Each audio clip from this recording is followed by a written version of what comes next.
ರಾಹುಲ್ ಗಾಂಧಿ ಅವರು ಬಹಳ ಚೆನ್ನಾಗಿ ಭಾಷಣ ಮಾಡಿದ್ರು ಇವತ್ತು. ಖರ್ಗೆ ಅವರು ಅವರಿಬ್ರು, ಮಲ್ಲಿಕಾರ್ಜುನ್ ಖರ್ಗೆ ಅವರು ಅವರಿಬ್ರು ಭಾಷಣ ಮಾಡಿದ್ರು. ಬಹಳ ಚೆನ್ನಾಗಿ ಬಂದಿದೆ ಕಚೇರಿ.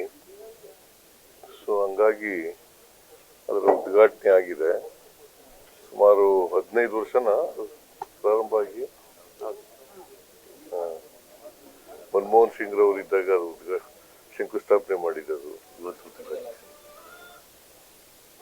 ಸ್ವಲ್ಪ ಬಹಳ ಫರ್ನಿಶಿಂಗ್ ಎಲ್ಲ ಚೆನ್ನಾಗಿದೆ. ಪ್ರೆಸಿಡೆಂಟ್ ಕಚೇರಿ, ರಾಹುಲ್ ಗಾಂಧಿ ಕಚೇರಿ, ಸೋನಿಯಾ ಗಾಂಧಿ ಅವ್ರ ಕಚೇರಿ ಎಲ್ಲ ಚೆನ್ನಾಗಿದೆ, ಚೆನ್ನಾಗಿ ಮಾಡಿದ್ದಾರೆ. ಸರ್, ಮೋಹನ್ ಭಾಗವತ್ ಅವರು ಕೊಟ್ಟಿರೋ ಹೇಳಿಕೆಗೆ ಏನು ಹೇಳ್ತೀವಿ? ಸ್ವಾತಂತ್ರ್ಯ ಸಿಕ್ಕಿದ್ದು 1947 ಅಲ್ಲ, ರಾಮ ಮಂದಿರ ಉದ್ಘಾಟನೆ ದಿವಸ ಸ್ವಾತಂತ್ರ್ಯ ಸಿಕ್ಕಿದ್ದು ಭಾರತಕ್ಕೆ ಅನ್ನೋ ಹೇಳಿಕೆ. ಯಾರು? ಮೋಹನ್ ಭಾಗವತ್ ಅವರು ಹೇಳಿದ್ದಾರೆ. ರಾಹುಲ್ ಗಾಂಧಿನೂ ಕೂಡ ಈಗ ಅದೇ ವಿಚಾರ ಪ್ರಸ್ತಾಪ ಮಾಡಿದ್ರು. ಇವತ್ತು ಅದನ್ನೇ ಪ್ರಸ್ತಾಪ ಮಾಡಿದ್ರು. ಆಕ್ಚುಲಿ ದೇಶಕ್ಕೆ ಸ್ವಾತಂತ್ರ್ಯ ಹೋರಾಟ ಮಾಡಿದವರು ಯಾರು? ಬ್ರಿಟಿಷ್ನವರು ಯಾವತ್ತು ಓದದ್ದು ಬಿಟ್ಟು ಭಾರತ ದೇಶನ 1947. ಮತ್ತೆ ಅದನ್ನ ಮೋಹನ್ ಭಾಗವತ್ ಹತ್ರ ಹೇಳಿದ್ರೆ ಏನಂತ ಹೇಳೋದು? ದೇಶಕ್ಕೆ ಸ್ವಾತಂತ್ರ್ಯ ಸಿಕ್ಕಿದ್ದು ಯಾಕಂದ್ರೆ ಅವರು ಬ್ರಿಟಿಷ್ನವ್ರ ಜೊತೆ ಶಾಮೀಲಾಗ್ಬಿಟ್ಟಿದ್ರು.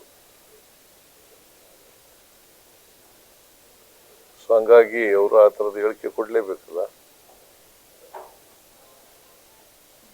ಮೋಹನ್ ಭಾಗವತ್ ಅವರು ಹೇಳಿರ್ತಕ್ಕಂಥದ್ದು ಸರಿಯಾದ ರೀತಿ, ಸರಿಯಾದ ಭಾಷಣ ಮಾತಲ್ಲ. ಸರ್, ಜಾತಿ ಗಣತಿ ವರದಿ ನಾಳೆ ಏನಾದರೂ ಸಂಪುಟದಲ್ಲಿ ಮಂಡನೆ ಆಗುತ್ತೆ? ನಾಳೆ ಮಂಡಿಸ್ಬೇಕು ಅಂತ ಇದ್ದು, ಅದು ಸ್ವಲ್ಪ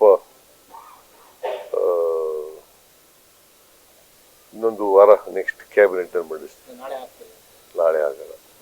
ಬೇರೆ ಸಮುದಾಯಗಳು ಒಂದು ವಿರೋಧ ವ್ಯಕ್ತಪಡಿಸ್ತಿರೋದ್ರಿಂದ ವಿರೋಧ ವ್ಯಕ್ತಪಡಿಸ್ಲಿಕ್ಕೆ ಈಗ ಕ್ಯಾಬಿನೆಟ್ ನಲ್ಲಿ ಇನ್ನೂ ಚರ್ಚೆನೇ ಆಗಿಲ್ವಲ್ಲ. ಅದು it is not open to the public at all. Open ಆಗಿದೆ ಇಲ್ಲಿವರೆಗೆ? ನನಗೆ ಗೊತ್ತಿಲ್ಲ ಅದ್ರಲ್ಲಿ ಏನಿದೆ ಅಂತ. ಚರ್ಚೆ ನಡೀತಿದೆಯಲ್ಲ ಸರ್, ಸಮುದಾಯವಾರು ಚರ್ಚೆಗಳು ಚರ್ಚೆ ಊಹಾಪೋಹಗಳು ಅಷ್ಟೇ. ಅಂಕಿಅಂಶ ಬಂದಿದೆ? ಯಾವ ಅಂಕಿಅಂಶನೂ ಬಂದಿಲ್ಲ. ಕ್ಯಾಬಿನೆಟ್ ನಲ್ಲಿ ಚರ್ಚೆ ಆದ್ಮೇಲೆ ಎಲ್ಲರ ಅಭಿಪ್ರಾಯ ತಗೊಂಡು ಏನ್ ಮಾಡ್ಬೇಕು ಅಂತ ಯೋಚನೆ ಮಾಡ್ತೀವಿ. ಸರ್, ಸತೀಶ್ ಜಾರಕಿಹೊಳಿ ಅವರು ಹೇಳಿದ್ದಾರೆ ಕೆಪಿಸಿಸಿ ಅಧ್ಯಕ್ಷ ಸ್ಥಾನ ಬದಲಾಗಬೇಕು, ಲೋಕಸಭೆ ತನಕ ಮುಂದುವರಿರಿ ಅಂತ. ಹೈಕಮಾಂಡ್ ನವ್ರು ಏನ್ ತೀರ್ಮಾನ ಮಾಡ್ತಾರೆ ಅದೇಪ್ಪ.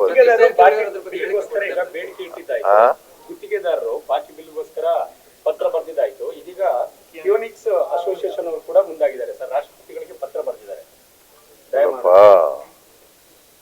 ಬಿಜೆಪಿಯವರು ಎದ್ವತ್ತದ್ವ ಬಿಲ್ಗಳನ್ನ ಬಾಕಿ ಬಿಟ್ಬಿಟ್ಟು ಹೊರಟೋಗಿದ್ರು.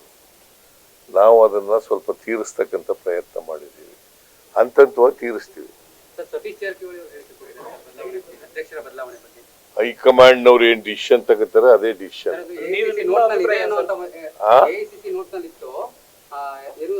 ಪಾರ್ಲಿಮೆಂಟ್ ಚುನಾವಣೆ ನಂತರದಲ್ಲಿ ಬದಲಾವಣೆ ಆಗಬೇಕಾಗಿತ್ತು, ಯಾಕೆ ಪ್ರೋಸೆಸ್ ಆಗಿಲ್ಲ ಅನ್ನುವಂತ ಮಾತನ್ನ ಹೇಳಿದ್ದಾರೆ ಯಾರು? ಸತೀಶ್ ಜಾರಕಿಹೊಳಿ ಅವರು. ಅವ್ರನ್ನೇ ಕೇಳಿ, ನನಗೆ ಗೊತ್ತಿರೋ ಮಟ್ಟಿಗೆ ಹೈಕಮಾಂಡ್ ನವ್ರು ಗ್ಯಾರಂಟಿ ನ್ಯೂಸ್, ಸುದ್ದಿ ಖಚಿತ, ನ್ಯಾಯ ನಿಶ್ಚಿತ.